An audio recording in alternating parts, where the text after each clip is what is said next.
Hey guys, and welcome back. And in the space of a week, a lot of things have changed, and they've not been good things, I guess, as a Milan fan these days. We've seen ourselves go from potential second place in the Super League rankings to losing two on the trot to Sassuolo and Lazio, and completely crippling our hope to get in top four this season.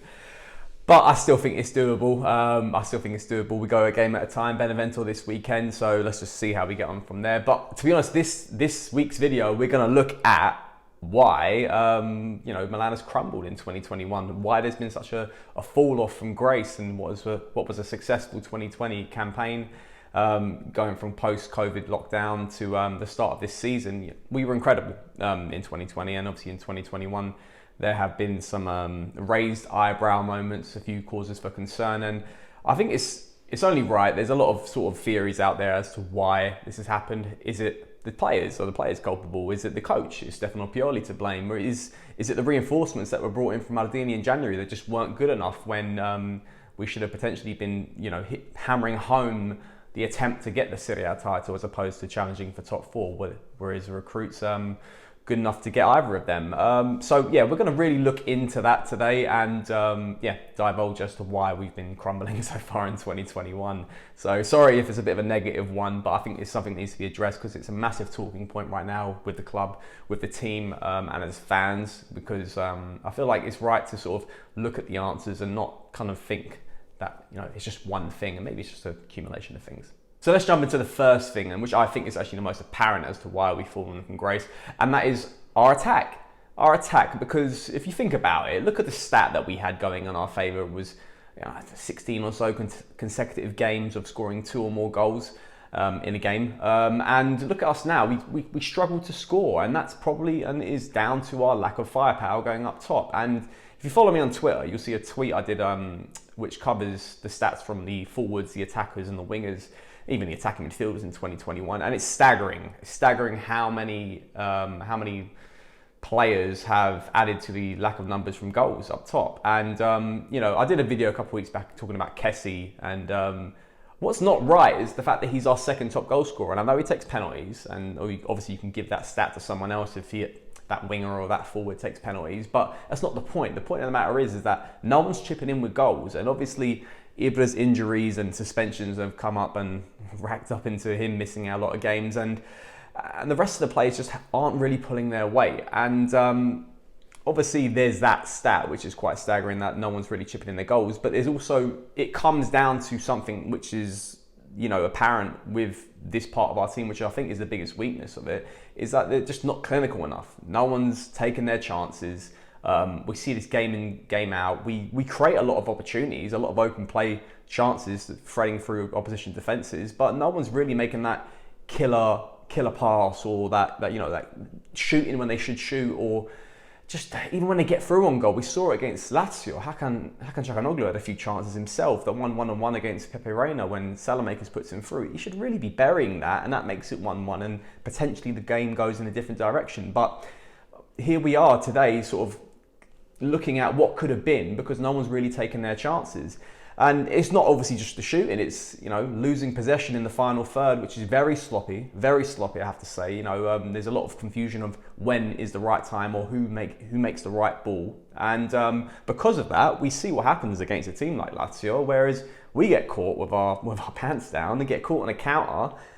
And you look at it, not just the Lazio game, look at Spezia, when I think we were 1-0 down at that point, and their second goal in that game. Look at Inter Milan, the second goal in the derby when they beat us 3-0.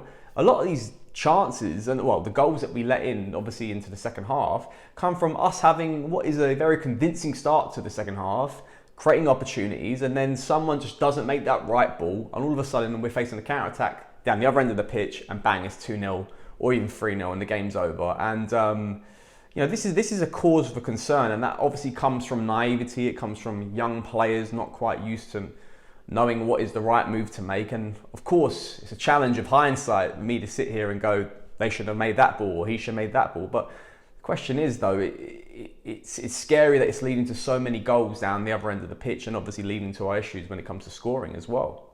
Now, we obviously have to talk about the defence. The defence right now isn't looking good. And we've not been a big team for clean sheets this year, regardless of 2020 form or 2021 form, but obviously we've had to rely upon our very good attack, which is now non-existent.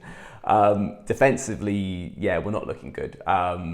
No clean sheet in 9 games. I believe it's 6 in 25 games in 2021, which is really, really bad. And considering we all talk about and heap praise on Fikayo Tomori coming into the team and looking impressive, I have to say, and obviously recent games there's a massive question mark. You know, it's a hard one with Tomori. He brings a different element to his game, and he is caught, you know, a little bit wanting when it comes to positional play. His height is also a weakness, but to be honest, I love his aggressiveness, and I feel like it complements someone like Simon Kaya or Alessio Romagnoli, but it just happens that the attack isn't doing their job, that is putting a lot of pressure on defence to get clean sheets, and it's just not happening right now. There's a lot of needless goals, there's a lot of clumsiness, and let me take it away from Tomori, that this doesn't also look at players like Theo Hernandez against Sampdoria, you know, giving that sloppy goal away.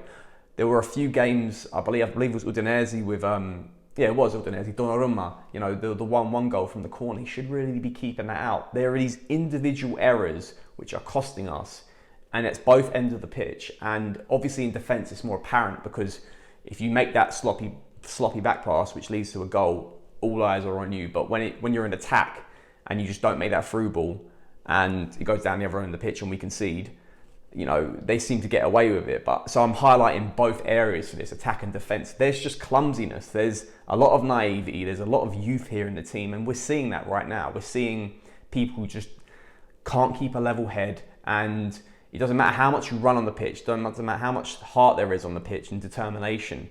There's only so many times we can keep clawing back, you know, leads or whatever it might be and trying to get a draw or even try to get a win. We're kind of hitting the afterburners on this, and it really comes down to, you know, player intelligence and really making the right moves, right times, keep it composed. And that's why probably a team like Inter Milan are succeeding as well as they are, because they are a very experienced team and they're used to these situations. And, you know, our age is probably showing itself right now. I want to talk about something else right now as well, but to be honest, I can only give it so much justice. If you do want to find out more about this, go on sempremilan.com, on the website in the article below. The guys do an amazing review when it comes down to breaking down the team and how they play, our struggles right now. And we're going to talk about the build-up play. In my perspective, there is an issue with this. There's a massive inconsistency in the way we play, and especially try to build up attacks. It depends on the team we're playing against. Obviously, we struggle against teams with back three formations, as you know, a few of us like to highlight on this channel. It's a big thing. You know, when people shut down a double pivot midfielders of whether it's Benacer, Kessie, Tonali, Mate, we struggle creating, and it tries to put a lot of impetus on the fullbacks, on the centre backs to make that killer ball. And that's why we see players like Theo Hernandez giving the ball away sloppily, because nothing's really on, because the opposition are doing really well to shut down our team and how we're trying to build up attacks. That's why we see Hakan Çalhanoğlu drop off deep to kind of add to a third centre midfielder to build something up.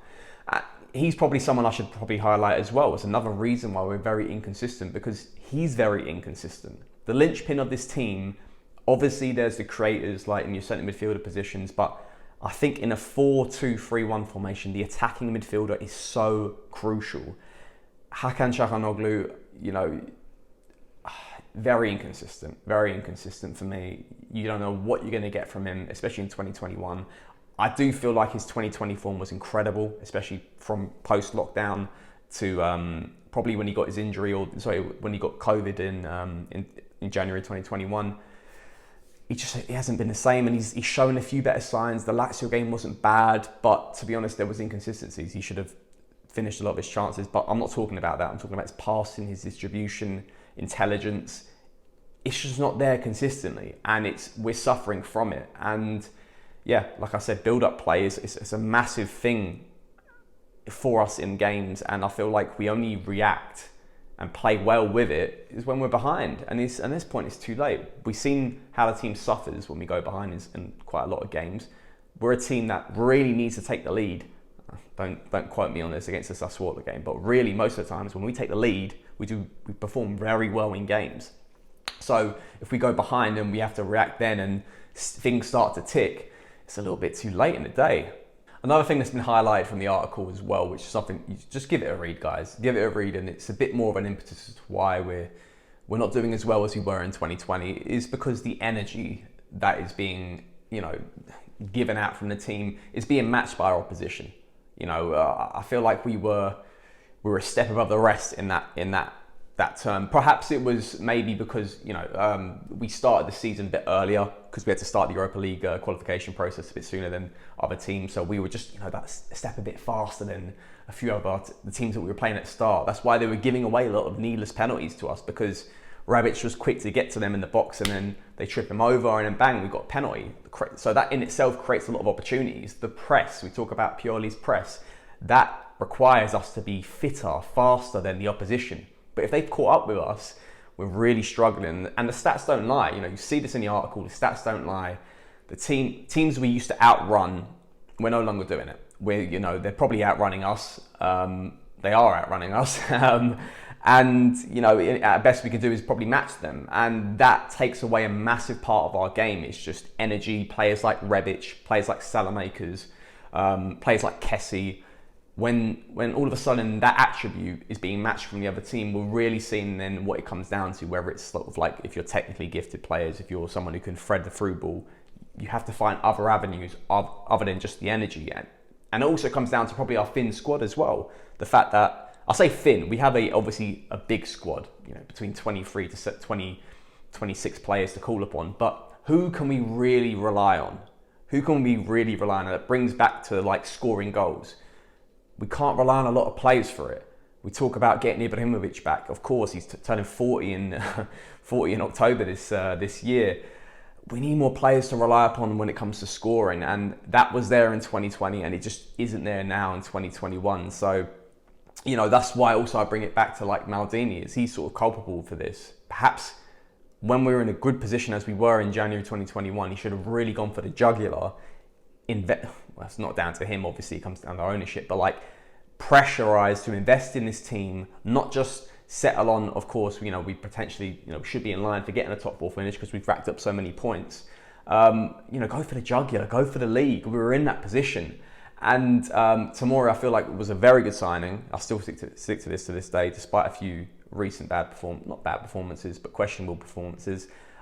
Mate has been good enough, but he just doesn't offer you a sort of Benacer-like player, someone a bit more technically gifted. And Mandzukic has been a complete failure. I want to be very polite about what I say about this guy. He's 35, 34 years old. Has been injured more than played games in his Milan career so far. He just doesn't look it. I feel like management should have really gone in and gotten us a backup striker. The Rafael Leao experiment has failed.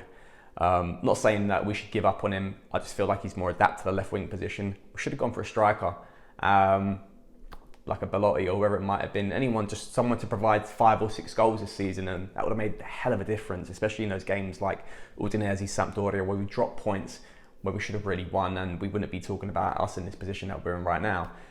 So yeah, guys, there isn't really a definitive answer to this. I'm looking at players' individual mistakes, naivety, young squad, limitations in it as well. We're looking at the coach.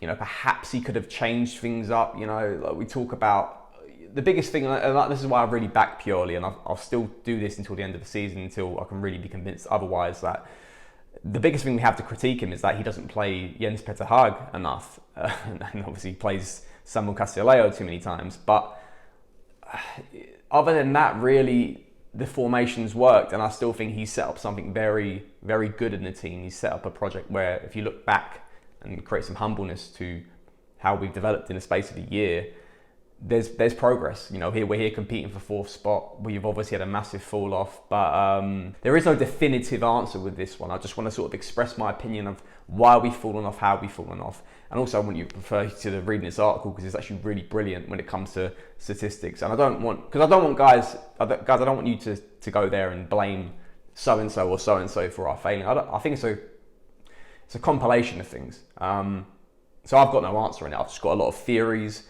racking it all together, and I want you guys to obviously hear my thoughts about this one. So guys, feedback on this one is always great. yeah, why do you think we've fallen off?